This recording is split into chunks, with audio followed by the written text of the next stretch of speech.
오늘은 그래서 이스라엘 자손을 위한 기도라는 제목으로 말씀드리는데, 이제 에스라서를 끝내고 느헤미야서를 하게 됩니다.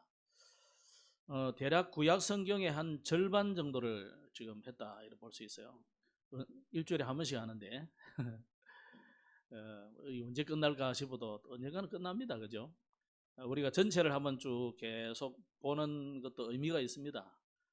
우리가 주로 뭐 느헤미야서 어디부터인지도 모르고 주로 잘 안 보잖아요, 그죠? 에스라도 잘 모르고, 느헤미야는 더 잘 모르고, 에스더는 알죠. 하도 에스더 하니까 에스더 이름도 많고, 에스라와 느헤미야는 거의 같은 내용을 거의 되풀이되는 내용이 많습니다.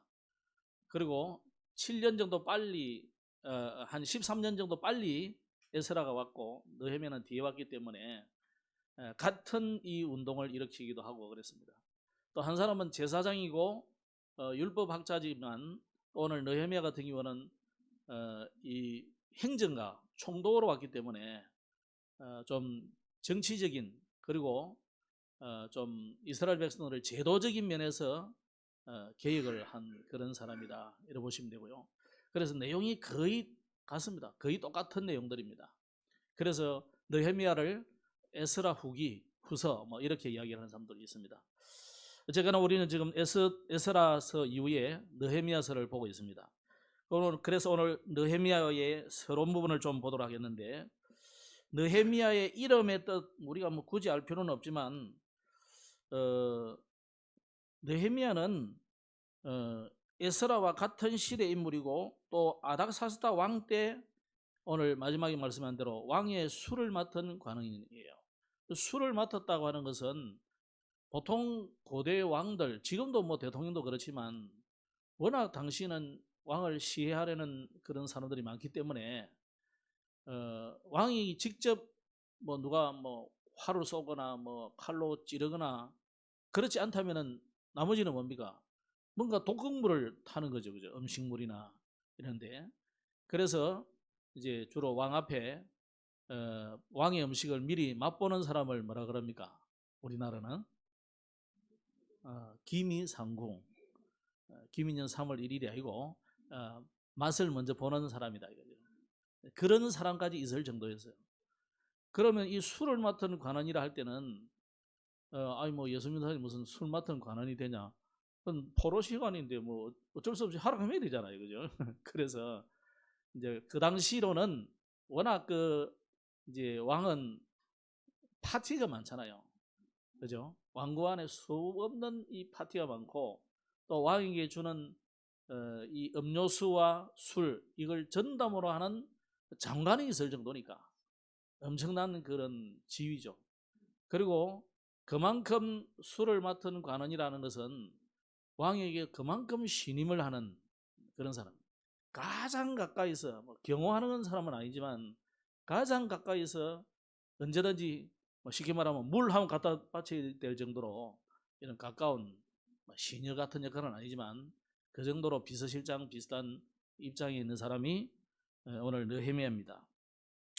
느헤미야가 나중에 돌아오게 되는데, 이 느헤미야의 귀환은 에스라보다 13년 뒤인 BC 446년에 귀환을 하게 됩니다.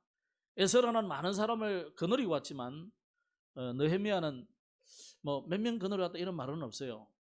그리고 이 사람은 총독이기 때문에 주로 왕이 보낸 이제 이 총독으로서의 그 경호대라든지 뭐 이런 군인들을 이렇게 보호를 받으며 온 것이지 자기가 많은 귀한민들을 데리고 온 것 같지는 않아요. 그러면 이 느헤미야가 왜 지금 귀환을 하게 됐느냐?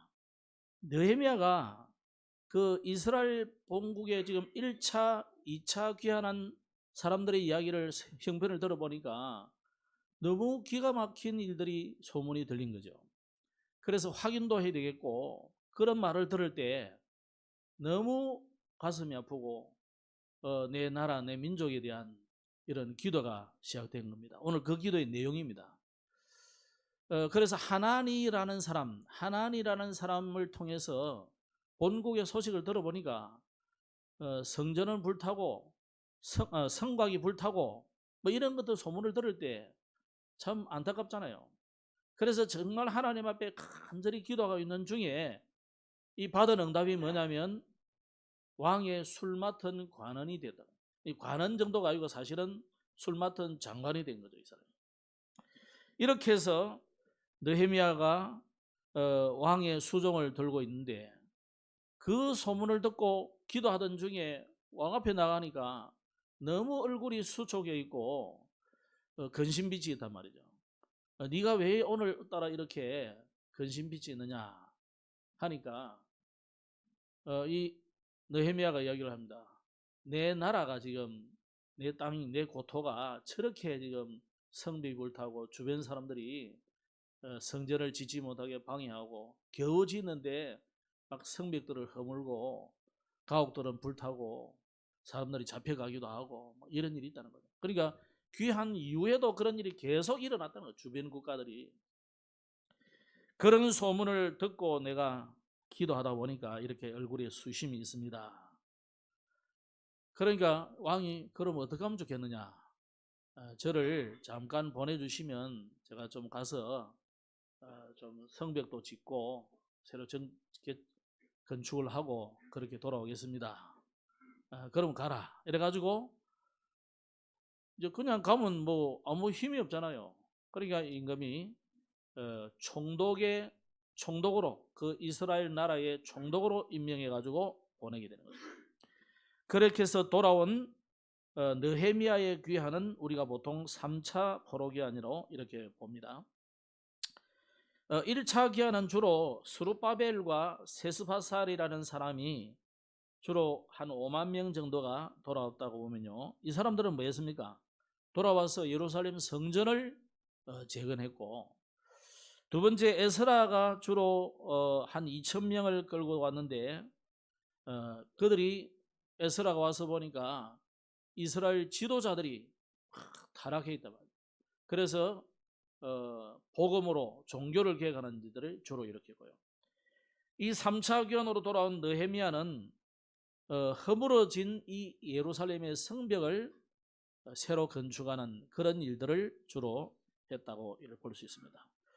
그래서 느헤미야가 무너진 성벽을 조사하는데 뭐 다음 주부터 계속 나오겠지만 이 주변에 이 사람들이 하도 방해를 많이 하니까 아예 그 사람들이 눈치채지 못하도록 뭐 스파이를 얼마나 많이 보내놨겠어요. 그러니까 그들이 전혀 눈치채지 못하도록 밤중에 조용히 이렇게 탐방을 해보는 거죠. 곳곳을.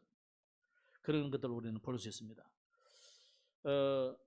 그러면서 개혁운동과 부흥운동을 일으켰는데 에스라는 먼저 와서 좀 영적인 부흥운동을 일으켰다면 이 느헤미야는 행정가요 총독이기 때문에 이 사회적인 개혁, 제도적인 개혁을 단행했어요.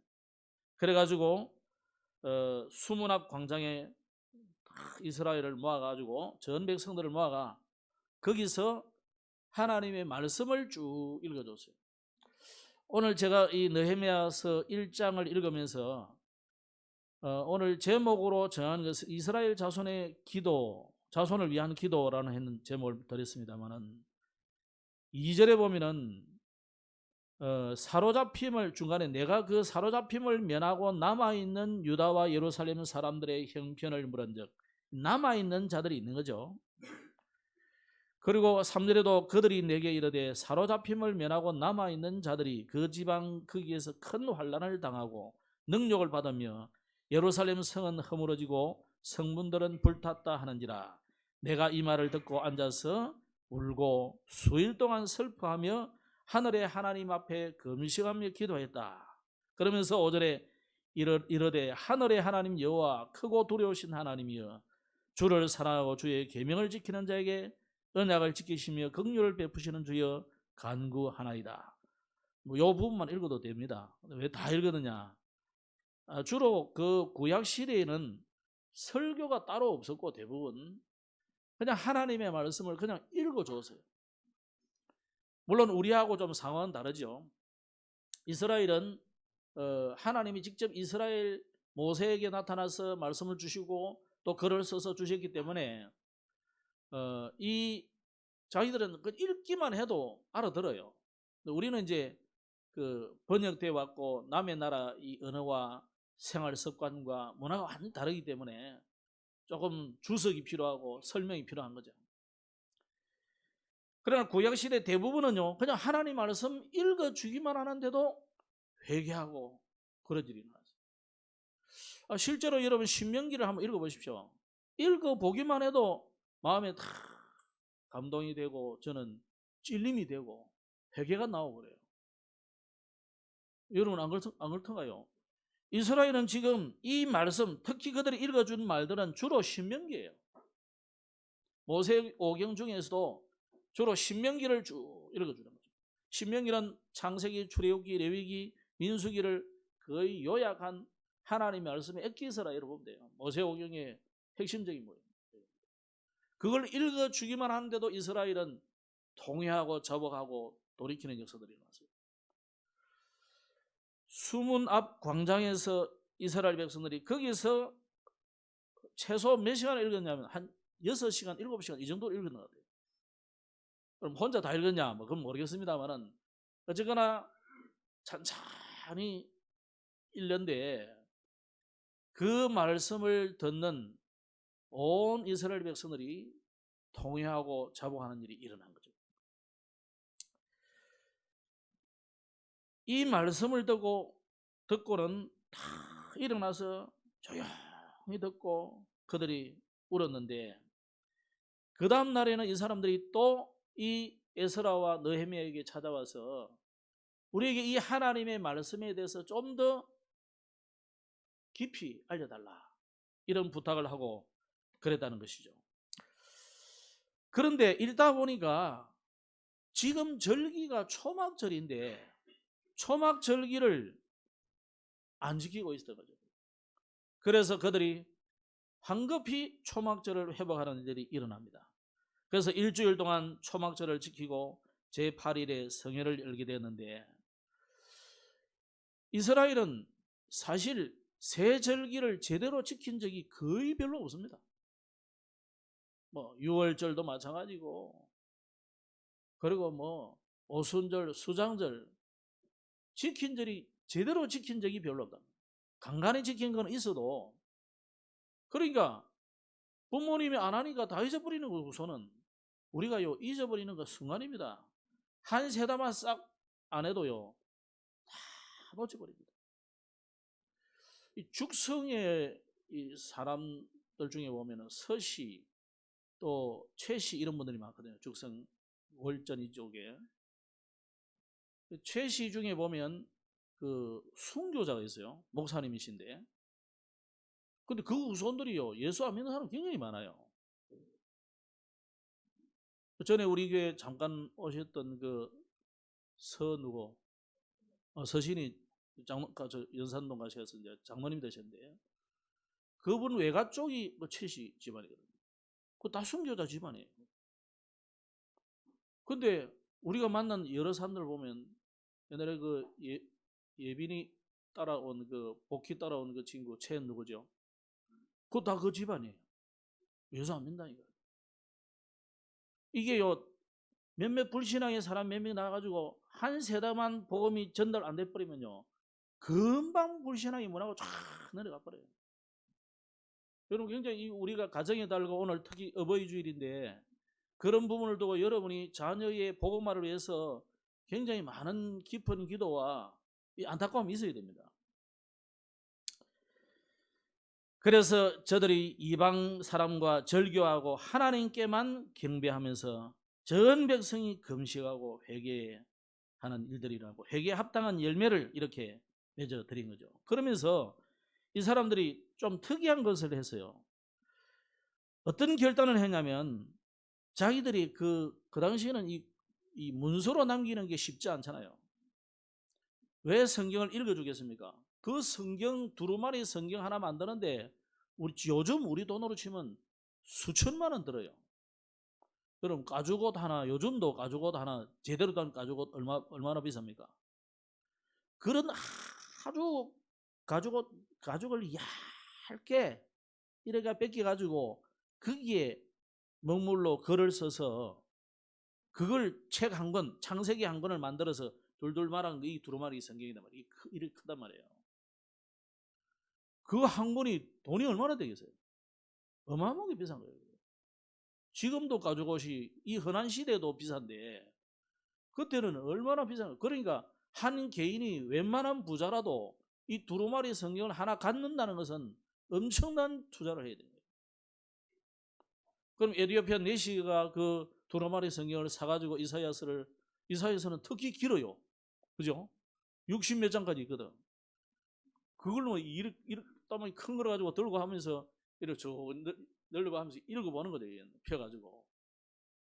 그럼 그 한 것만 사들고 갔겠어요? 여러 권을 사가는 거죠. 그 에디오피아 내시니까 국고를 맡은 장관이잖아요. 그러니까 그 정도의 재력을 가지고 국가 차원에서 이제 사가는 거죠, 이렇게. 개인이 이걸 하나 본다는 건 어려운 거예요. 그러니까 회당이 하나 세워지면 거기에 다 헌금을 해가지고 회당에는 성경들을 이제 비치해 놓는 거죠. 그러면 해당 예배가 어떠냐면 해당장이 예배를 인도하는 거죠. 그러다가 랍비가 있으면 뭐 오늘 새로운 랍비가 있다면은 그분에게 이제 자기가 가서 그 성경 서고에 가가지고 바로 옆에 있죠. 그래가지고 이제 많은 두루마리 중에 하나 그냥 아무거나 뚝 빼가지고 이래 랍비한테 이래 뚝 주는 거죠. 그러면 그 랍비가 이제 이를 딱 펴놓고 이제 설교를 하는 거죠. 이런 식으로 하는 겁니다. 좀 재밌죠? 그런데 이 사람들이 이 어떤 결단을 했느냐?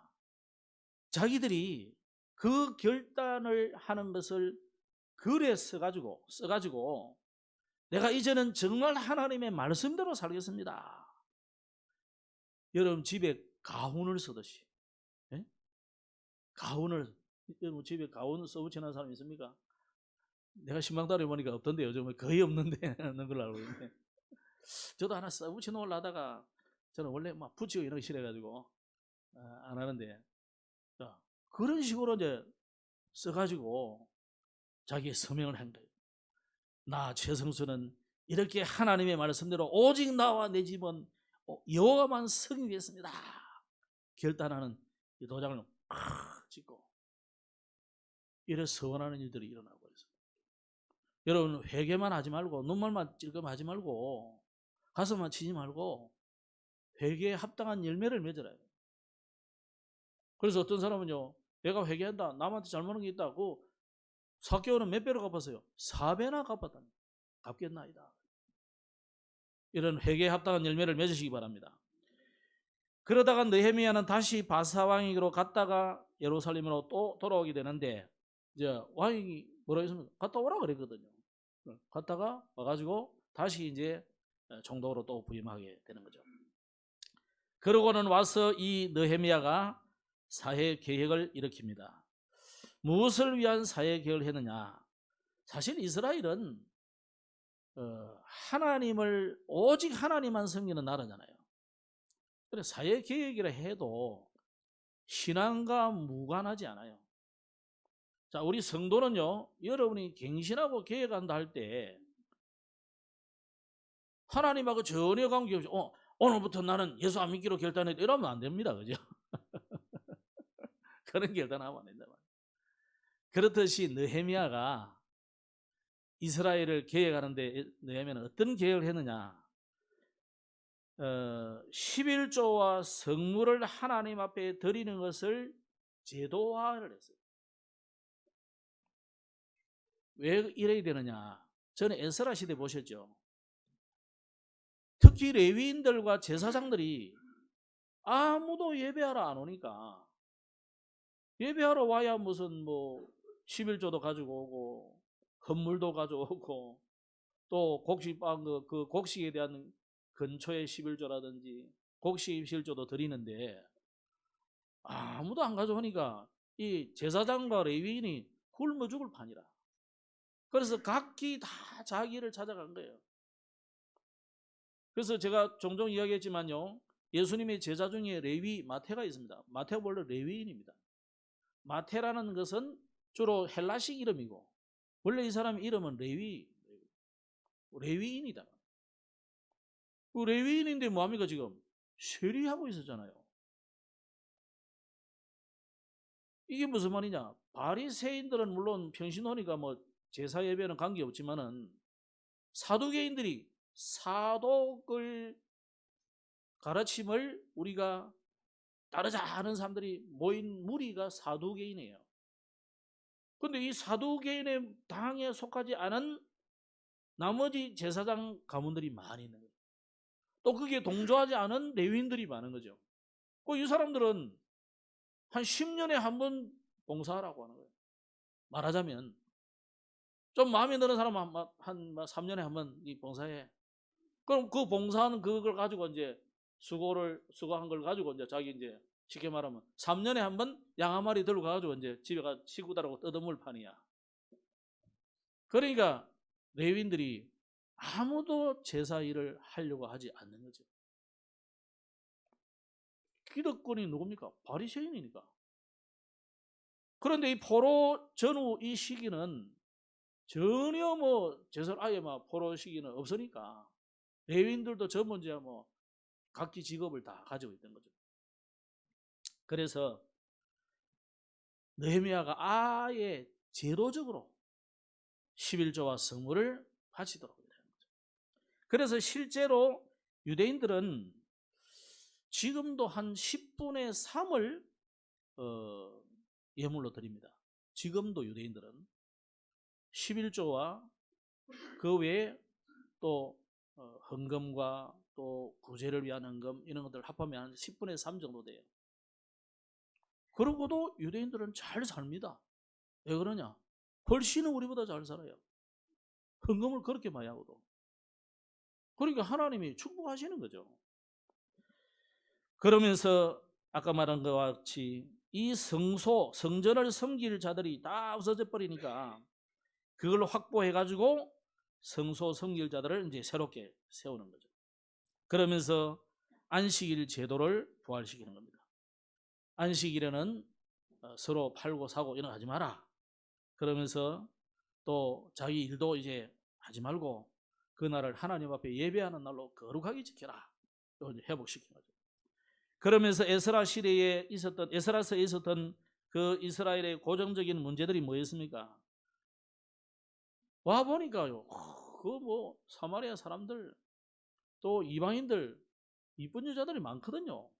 그러니까 자기는 결혼해가지고도 세컨드를 그런 사람 두고 또 처음 결혼하는 사람도 그 사람들하고 결혼하고 이러니까 자식을 놓으면 전부 신앙이 어디로 가버립니까? 전부 이 사람들이 신앙을 엄마가 어릴 때부터 아버지가 키웁니까? 엄마가 키우지. 그리고 엄마의 신앙을 따라서 다 가는 거죠. 겉으로는 회당 오고 예배하러 성전 오는 것처럼 하면서 평일날은 늘 엄마가 하는 점치고 구도하고 다 해버린 거예요. 그래서 어머니의 신앙이 중요해요. 우리나라가 조금 희망이 있는 것은 뭐냐? 교회에 대부분 여자 성도들이 많아요. 그래서 여러분들이 여자 성도님들이 오늘 이 특히 가정의 달에 자녀를 위한 이 기도가 분명히 있어야 돼요. 진짜 기도 많이 하셔야 돼요. 그래서 느헤미야는 이방 결혼을 금지시키는 것입니다. 이 당시 어느 정도였냐면 이 사람들이 히브리 말은 이제 바벨론에서 돌아왔으니까 돌아와서 히브리 말을 이제 새롭게 하려고 하니까 사실은 모국어는 뭐예요? 바벨론 말이잖아요. 돌아와서 이제 제2 외국어가 된 거죠. 그런데 이 사람들이 이 블레셋 사람들하고 결혼을 많이 하다 보니까 블레셋 말을 더 잘하고 히브리 말은 더 잘 못해. 이런 아이러니한 일이 생긴 거죠. 이상한 일이 생긴 거죠. 그래서 느헤미야가 이런 사회적인 계획을 완전히 했다 이렇게 보면 됩니다. 그럼 오늘 이스라엘이 지금 포로에서 돌아왔는데 우리가 다시 좀 점검해 보아야 될 부분이 이스라엘이 왜 이렇게 포로가 됐느냐 말입니다. 이유를 알아야 되겠죠. 지금 이스라엘이 왜 이방인 결혼을 하고 왜 안식일을 안 지키고 왜 제사장들은 딴 일을 하고 그럽니까? 결국 이스라엘은 다윗 왕 이후로 점점 하나님이시는 언약을 놓치면서 이 사람들이 자꾸만 틀린 것을 하는 거예요. 틀린 것. 자, 우리가 자녀들에게 틀린 것을 가르치면 안 됩니다. 우리는 세상 나가서 틀린 소리가 너무 많잖아요. 학문 자체가 성경하고는 완전히 다른 학문을 가르치잖아요. 르네상스 이전에는요, 오직 하나님 이러다가 그 이후로 이제는 우리 인간 이야기 좀 해보자. 그때부터 인본주의 시대가 되는 거죠. 우리는 그 이후로 다 태어났잖아요. 그러다 보니까 모든 세상 학문, 대화, 세상 문화 전부 하나님을 떠나는 문화, 하나님을 대적하는 문화예요. 학문이에요. 그러니까 보세요. 우리 렘넌트들이 모든 듣는 것이 틀린 소리예요. 자꾸 불신앙의 소리, 하나님 믿지 말라는 소리, 하나님을 의심하게 만드는 소리, 전부 그런 소리예요. 그런데 교회까지 와서도 보니까 틀린 말을 너무 우리 많이 듣는단 말이에요. 우리는 나도 모르게 내뱉는 말들이 하지 마라, 해라, 하지 마라, 전부 율법이잖아요. 저는 어릴 때 정말 헷갈리는 것이 뭐냐면, 말씀을 들어보면은 예수 믿으면 구원받는다 해놓고는 바르게 살아야 돼. 주의를 꼭 지켜야 돼. 안 지키면 지옥 가. 이제 남은 이 순전한 저는 헷갈리는 거라. 아니, 예수 믿으면 구원받는다 해놓고, 심지어 뭐 주일날 껌 씹는 것도 뭐 그러면 지옥 간다는데, 하루에도 지옥을 몇 번 왔다 갔다 해요. 그러니까 우리 후대들이 믿음이 생길 수가 없어. 그러다가 제가 볼 때 어른들은 그러면 믿음대로 사느냐? 믿음대로 절대 안 살아요. 제가 어릴 때 이 기장지역에 살면서 제가 아는 여러 장로님들의 불신자들이 하는 별명들이 많이 있어요. 별명. 아무개 장로는 뭐라고 그러고, 아무개 장로는 뭐라고 그러고. 딱 한 사람 칭찬하는 사람이 있어요. 그 사람이 누구냐면, 이제 지금 기장교회 그 땅, 그리고 이제 이쪽에서 이 직선 역전 쪽 말고 직선 그 도로가 돼버렸는데, 원래 그 도로 자리가 옛날 제 어릴 때 다니던 교회 자리, 그 자리가. 그 옆에는 전부 뭐냐면 제조소와 그리고 블로크 공장이었어요. 그걸 이모 장로님이 그걸 전부 교회에다 들여버렸어요. 완전히 맞춰봤다니까.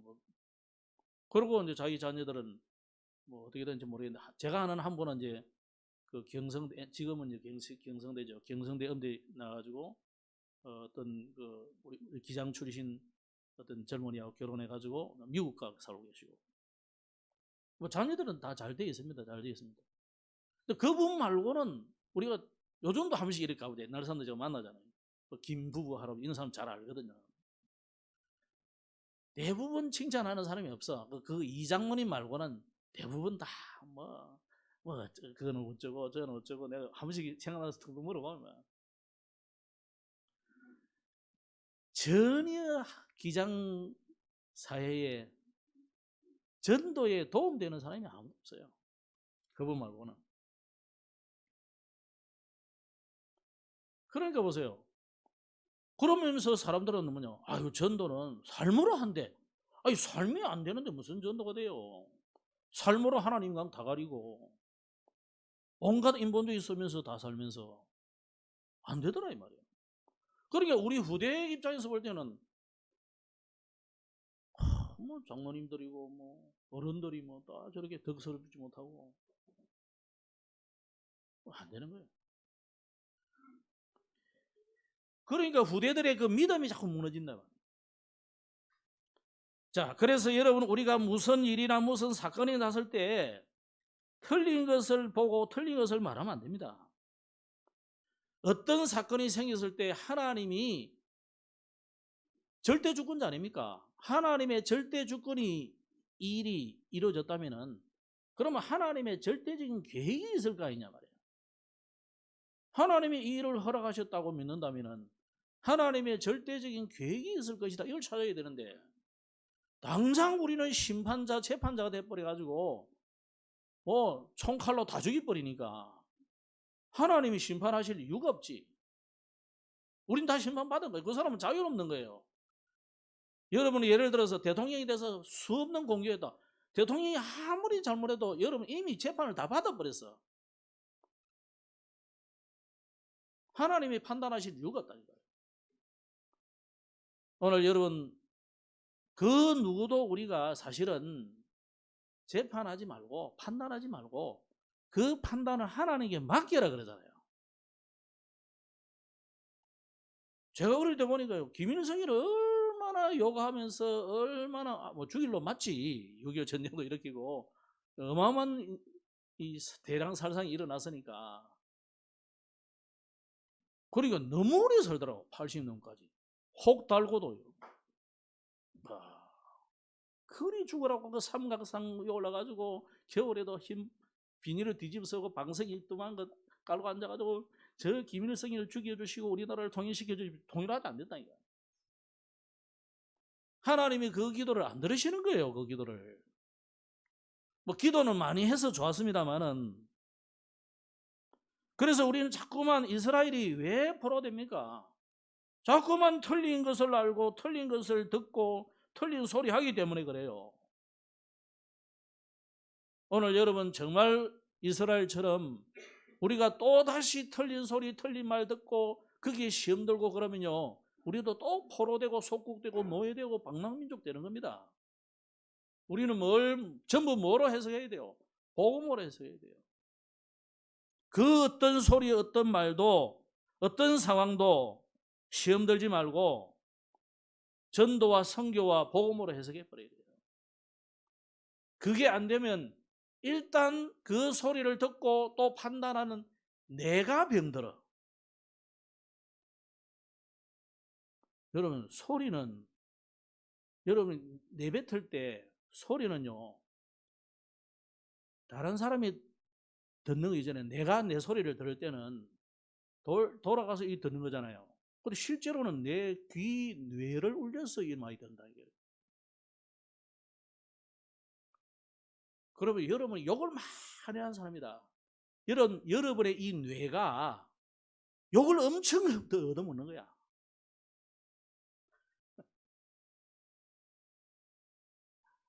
아마 뇌가 여러분한테 할 말이 있다면 그래. 제발 욕 좀 그만해라. 힘들다.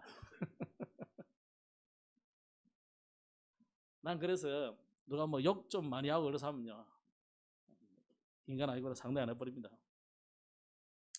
왜냐? 나 그거 말 듣기 싫어요. 그거 왜 듣고 앉아있습니까? 그죠? 요새 김수미가 돌아와서 다행인데 그 할매도 어지가 욕 잘하더만 보니까. 내가 전에 한 번은 영화 보러 우리 누가하고 같이 갔었는데, 옛날에 친구, 여러분은 뭐 잘 듣고 앉아, 원래 욕을 잘 하시니까 뭐 그 문화가 괜찮은 문화. 나는 그거 못 앉아 있겠더라고. 여러분 하도 욕 많이 하는 친구들하고 같이 살다 보니까 자연스러워. 제가 어떤 때는요, 제 친구 이 동네 있잖아요. 이것들이 나이 60이 넘었는데 아직도 입만 열면 욕이야. 근데 어떤 때는 전도하러 가긴 가야 되는데 가기 싫을 때가 많아요. 이것들이 처리하기 하면 예수 안 믿는데 어떻게 철들겠나마는, 여러분 뇌가 듣는 거예요. 뇌가 각인된다니까.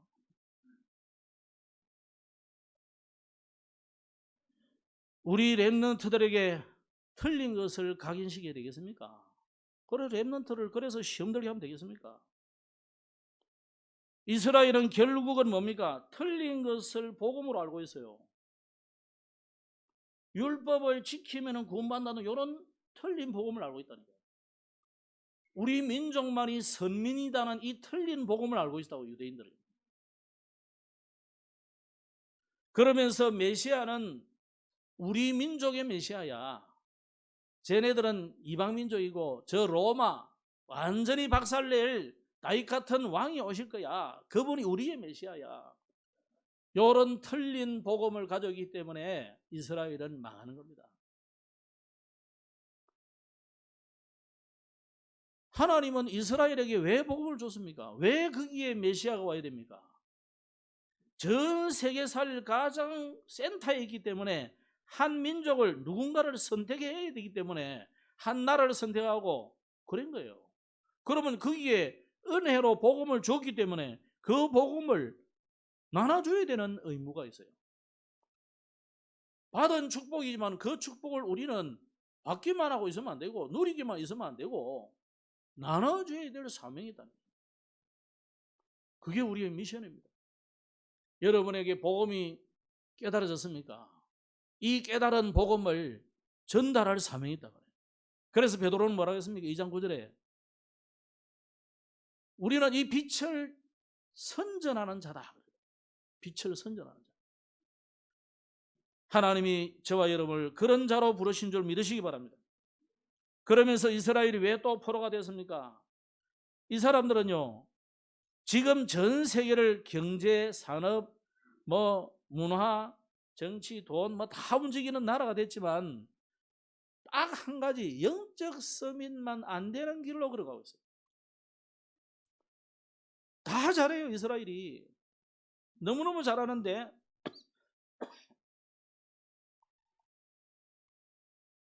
이 사람들이 뭐만 못하느냐, 뭐만 안 하느냐, 영적 서밋 안 되는 길만 걸어간다. 여러분 자녀가, 우리 후대들이 지금 어떻다 하더라도요, 그거 별로 상관없어요. 우리 후대가 기도, 나만의 기도의 룰, 기도의 그 루틴을 가지고 있다면은 살게 돼 있어요. 저는 사실 여러분 앞에 자랑하고 그럴 사람도 아니지만은 저는 태어나면서부터 약해가지고 한 서너 살, 너댓 살까지도 걷지도 못했어요. 그래서 우리 누님이 저하고 4살 차이 나는데 그 누나가 조그만해요. 어릴 때도 별로 안 컸다니까요. 근데 그 동생이라고 나를 업어 키워줬다니까요. 업어 키운다고 학교도 1년을 늦게 갔어요. 그래서 58년생들하고 같이 공부를 했는데 초등학교를 늦게 갔다. 내 키운다고. 그럼 그 정도로 제가 걷지도 못하고 제대로 일어나지도 못하고. 그런데 하나님이 이 복음 때문에 저를 세워주는 거 아닙니까? 그러니 우리 어머니 아버지가 얼마나 저를 위해서 기도했겠습니까?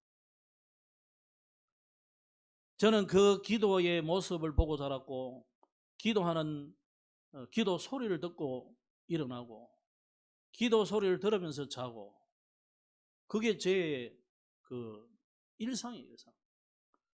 그리고 또 저하고 놀아줄 사람이 없기 때문에 형들은 다 크고 누나 크고 학교 가고 늘 어머니 따라다니고 우리 어머니가 가는 곳은 일하고 교회 가서 기도하고 그밖에 없어요. 그러다 보니까 저도 잘 못하지만 늘 기도하는 것이 습관이 돼요. 요즘 잘하느냐? 잘 못하지만 그래도 하고 있습니다. 우리 후대들에게요, 진짜 하나님 앞에 매일 눈을 뜨면 정말 하나님 앞에 말씀을 붙잡고 기도하는 습관, 이거 들게 해야 돼요. 그러면서 우리가 어떤 문제가 있을 때, 어려움 올 때 진짜 하나님 앞에 깊이 기도하고 집중으로 기도하고, 또 오늘 이 느헤미야를 보십시오. 이스라엘이 지금 어려운 문제를 당했을 때 그것을 두고 집중 기도하는 것을 보이잖아요. 어떻게 집중 기도했습니까? 금식하며 울며 탄식하며 기도했다고 그랬어요. 집중 기도입니다. 그러면서 그것이 늘 이루어지도록 이 느헤미야는 무시로 24시 이게 주야로 기도했다 그랬거든요. 우리 어른들이 이 부분을 보여주지 않으면 우리 자녀들이 결국 본대로 가기 때문에, 자녀들은 본대로 갑니다. 제 체질과 이런 것으로서는 목사 될 사람이 아닙니다. 근데 하나님이 어릴 때부터 아주 각인을 시켜. 너는 큰아들을 바칠려 했는데 큰아들이 6.25 때 전사했고 그래서 하나님이 너를 위에 끌어주셨는데 우리 아버지 맨날 그 이야기예요. 너는 최 목사가 돼야 된다. 왜? 너를 하나님 앞에 바쳤다. 그 성경에 보니까 바친 사람이 많아. 사무엘도 하나님 앞에 바쳐버리고, 이삭은 아예 그냥 제물로 바쳐버리고, 야, 나도 그러면 죽는 건가? 그럼 엄마 아버지를 떠나서 교회당 가 살아야 되는가? 아주 어릴 때는 그런 생각도 들고, 어쨌거나 그 기도와 그 부르짖음으로 조금 목사가 된 겁니다. 제 능력과 실력과 인격으로는 될 수 없는 사람이에요. 자세한 이야기하면 여러분 시험 들기 때문에 그만하고.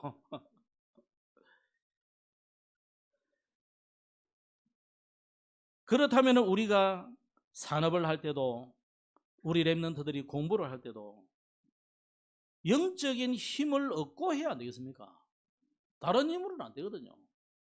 그래서 여러분이 정말 부모된 우리가, 선생된 우리가 하나님 앞에 힘을 얻는 그 모습을 여러분이 하고 있으면 자녀들이 하라 안 해도 따라오게 돼 있어요.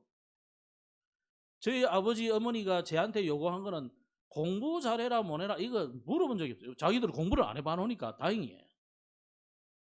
우리 아버지 어머니는 공부한 사람이 아니잖아요. 1905년생, 1915년생 호적상 글이 돼 있어요. 그때는 공부도 없고 학교도 없고, 근데 한글을 다 잘 읽으시더라고. 한번 물어가지고 어째서 하시냐 그러니까 그냥 교회 다니니까 읽어지더라 그러더라고. 우리 아버지는 또 장모니까 목사님 없을 때는 또 자기가 설교하고 그래요. 우리 아버지 요새는 한 번씩 우리 아버지는 무슨 설교를 했을까? 틀림없이 복음 설교는 안 했을 건데, 저는 복음적인 설교를 했다 생각은 안 합니다. 그냥 예수 믿으면 구원받는다 그 정도 했겠지. 어릴 때 제가 기억나는 건 없고. 우리 어머니는 주로 무슨 기도를 했을까? 이 생각이 들어요.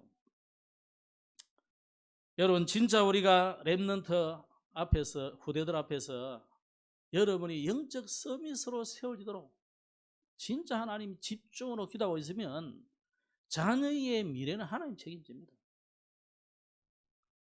한 번도 우리 제 부모님이 그냥 성적표 들고 와봐라, 네 공부는 왜 이렇게 하냐, 너는 왜 이 학교를 가려고 하느냐, 어느 학교로 가고 싶냐 물어본 적이 없어요. 제 혼자 결정해가 저 김해 공부도 안 하는 교회 간다, 학교 간다니까요. 모르고 보내주시더라고. 그래도 그 길로 가면 이제 목사 되는가 싶어가지고. 여러분 걱정 많이 되죠, 자녀들에 대해서.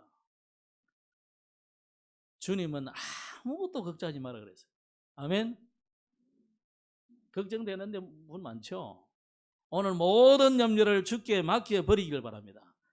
걱정하지 마라가 아니고 맡기라 그랬다니까, 하나님께. 안 맡기니까 문제 오는 거예요. 오늘 주님 앞에 맡기기를 바랍니다, 완전히. 그러면서 여러분이 잘하나 못하나 우리는 사는 날 동안 전도자로 살아야 돼요. 그래서 매일 전도 생각해라. 전도 생각하는 거하고 전도하는 거 다르잖아요. 그냥 전도 생각을 하시라고. 그래서 여러분이 만나는 사람, 저 사람은 어떻게 하면 되겠나, 그래 하시면 됩니다. 이런 거 세 가지를 합하면 결국 뭡니까? 사모늘이잖아요. 그래서 하나님의 말씀을 여러분이 받고 이 말씀이 그러한가 자세히 읽어보시고, 그래가지고 거기에서 기도 제목을 찾고 이걸 어떻게 하면 우리 이웃에게, 내가 아는 사람에게 전달해 볼까, 세 가지 하는 것이 사모늘입니다. 오늘 나는 어떻게 기도할까? 오늘 내게 주신 말씀은 뭘까? 그럼 이 말씀을 어떻게 누구에게 전달할까? 요거 하라면. 거기다가 유목사님이 뭐라 했냐면 운동 좀 해라. 우리는 건강하게 세계보험을 해야 되기 때문에 운동해라. 저도요, 운동 체질이 워낙 아닙니다. 게으른 체질이지. 요새는 얼마나 운동하기 싫은지, 비 오지 춥지 이러니까 막 가기 싫어가지고 아주 그냥 사람이 이상해진다니. 그래도 또 가고, 또 빼먹으면 그 다음날 또 가고, 안 되면 집에서라도 하고 해야 됩니다. 예, 우리는 세계복음화 해야 될 것이기 때문에. 결국 엘리트는요, 건강한 사람이라 엘리트 됩니다. 아무리 머리 좋고 그래도요, 물론 휠체어에 앉아가지고 세계를 하던 사람이 있긴 있더라마는 그 특이한 사람이고 쉽지 않습니다. 건강해야 됩니다. 건강을 잃어버리면요, 마음도 낙담이 된다. 그게 늘 신경 쌓여가지고 이 머리가 안 돌아가. 그래서 요즘요, 일광 해수욕장 나가보면요, 바다에 아예 바다에서 막 헤엄치듯이 이렇게 걷는 사람이 있어요. 어떤 사람은 바다 가로 막 걷는 사람도 있고, 막 뛰는 사람도 있고, 별 사람이 다 있어요. 여러분, 어떤 형편이든지 호흡으로 기도하시면서 운동하시고 건강을 해보시기 바랍니다. 그래서 우리 교회는 결국은 인재 살리는, 인재를 통해 세복음화 해야 되잖아요.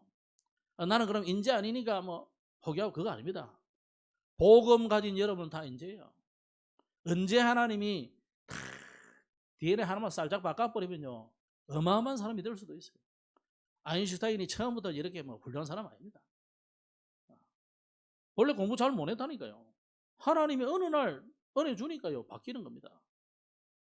여러분에게 어느 날 은혜가 임하고 우리 후대에게 어느 날 하나님의 은혜가 임하면 어떤 사람으로 바뀔지 모릅니다. 말씀 뵙겠습니다. 오늘 느헤미야가 세 번째네요. 느헤미야가 가진 것은 뭐냐? 이거는 간단하게 말씀드리겠습니다.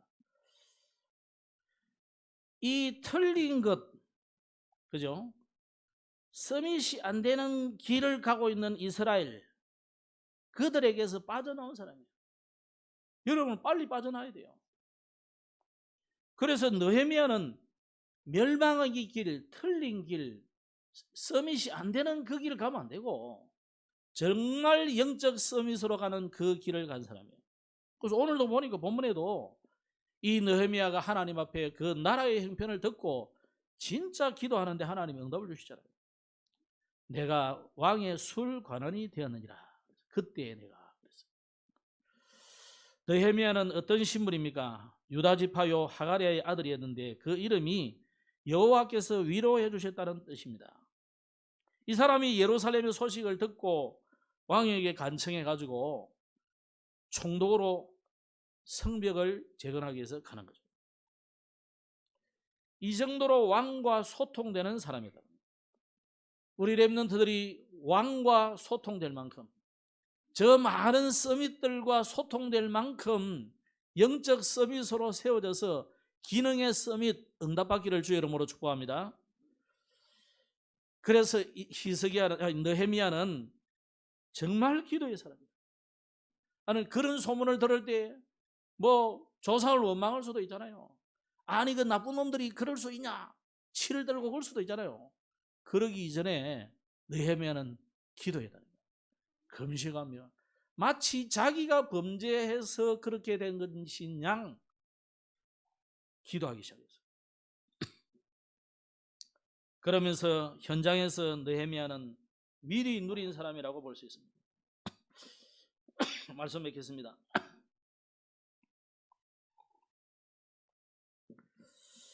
신명기 6장 4절로 9절을 제가 읽어드리겠습니다. 다 읽기는 그렇고, 너는 마음을 다하고 뜻을 다하고 힘을 다하여 네 하나님 여호와를 사랑하라. 오늘 내가 네게 명령하는 이 말씀을 너는 마음에 새기라. 그랬어요. 부모가 뭐냐?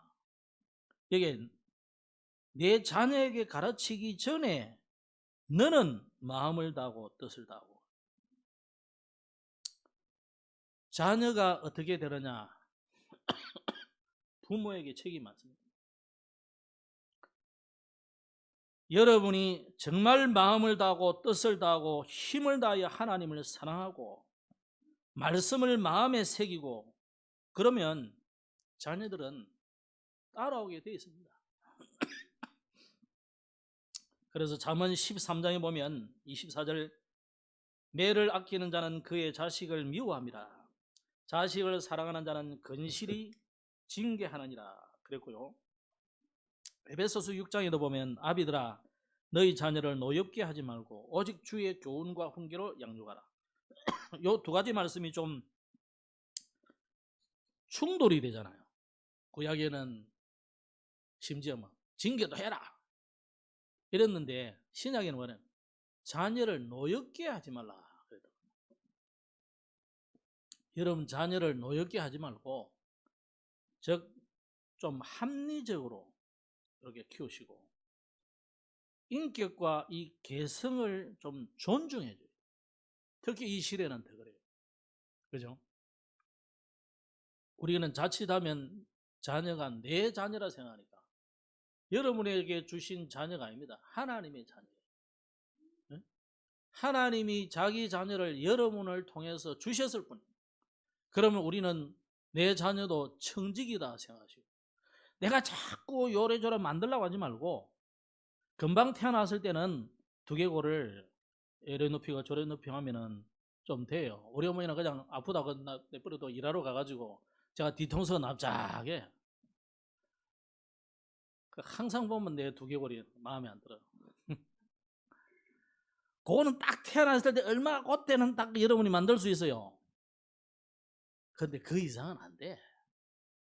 하나님이 자녀에게 주신 모든 DNA, 탤런트 다 있습니다. 그걸 여러분이 잘 보시고 이렇게 저렇게 안내를 해가는 거지 내가 막 만들려고 하면 안 된단 말이에요. 그래서 훈계를 하더라도 사랑으로 시작해서 사랑으로 끝나고 그래야 되지. 끝나고 나서 안아주기도 하고 그래야 되지. 제가 저거 뭐 그리 못했으니까 하는 말입니다. 저도 그리 잘 안 되더라고. 우리 한국 특히 경상도 사람이 참 쉽지 않은 것 같아요. 주로 보면은 가정 문제나 오은영 박사나 뭐 이런 프로그램 보면 주로 올라오는 사람들이 문제래가 올라온 사람이 주로 경상도 사람들. 특히 경상도 남자들. 제가 경상도 남자인데 참 그래요. 우리가 그래도 뭐 그럼 우리 경상도 태어났는데 어쩌겠어요, 그죠? 성경대로 하면 돼요, 성경대로. 성경을 잘 보시면서 어떻게 하면 되느냐? 어마어마한 의장을 만들어 놓고 그 안에 풀어놓으면 돼요. 근데 의장을 요만하게 만들어 놓고 그거다가 고기를 딱 해놓으면 금붕어밖에 안 돼. 요만한 금붕어. 근데 금붕어도요 호수를 어마어마하게 큰데 풀어놔 보니까 금붕어가 이마에 커진다며. 그리 커요. 여러분이 그릇을 키우라 이 말이에요. 우리가 자꾸 조그마한 거 가지고 막 요래 하면 탁 때리고 요래 가면 탁 때리고 그러면 여러분 자녀도 좀 생겨야 돼. 자녀가 크도록. 그래서 잠언 3장 1절에 보면은 내 아들아 나의 법을 잊어버리지 말고 네 마음으로 나의 명령을 지키라 그랬습니다. 요게벳은 400년 애굽 시대 노예 시대를 해방시키는 그 시작을 요게벳이 한 거잖아요. 요게벳이 기도로 시작했어요. 그러니까 기도하는데 하나님이 모세를 보내줬잖아요. 한나 같은 사람은요 사실 뭐 경쟁심 때문에 시작하는 기도인데 완전히 400년 사사시대를 종결짓는 인물이 태어났어요. 이세 같은 다윗의 아버지 이세 아닙니까? 이 사람은요 그 사람의 기도가 블레셋을 이기고 세계에 복음하는 다윗을 만드는 일이 일어났어요. 여러분 기도는 엄청난 겁니다. 여러분 우리가 잘 아는 모니카 이 사람의 눈물의 기도는 어거스틴이라는 이 방황하는 청소년을 성자로 만들어버렸어요. 성자. 그래서 기도의 자녀는 망하는 법이 없다고 이야기하죠. 예수님께서 누가복음 23장 28절에 예수께서 돌이켜 그들을 향하여 이르시되 예루살렘의 딸들아 나를 위하여 울지 말고 너희와 너희 자녀를 위하여 울라 그랬습니다. 가정의 날에 또 오늘 어버이 주일에 우리 부모된 저와 여러분 정말 그리스도의 교훈과 훈계로 자녀들을 양육하시고 또 자녀된 여러분들은 정말 부모님께 할 수 있는 한 여러분이 효도하시고, 또 우리에게 부모를 주신 것은 하나님이잖아요. 하나님을 경외하는 우리 모든 성도가 되기를 주 이름으로 축복합니다. 기도하겠습니다. 하나님 감사합니다. 이스라엘의 큰 어려움이 오는 것을 직감한 느헤미야가 이스라엘 자손을 위한 금식 기도와 눈물의 기도와 통곡의 기도를 들으시고 응답하신 하나님, 이 시대에 우리 후대들이 정말 어려움을 당하는 시대가 되었습니다. 후대를 위한 눈물의 기도가 우리 부모님들에게 있게 하여 주시고, 우리 자녀들은 부모님들의 그 믿음을 본받아 시대와 미래 살릴 영적 서밋으로 시대의 문제 해결하는 저들 되게 하여 주옵소서. 예수님 이름으로 기도드렸습니다. 아멘.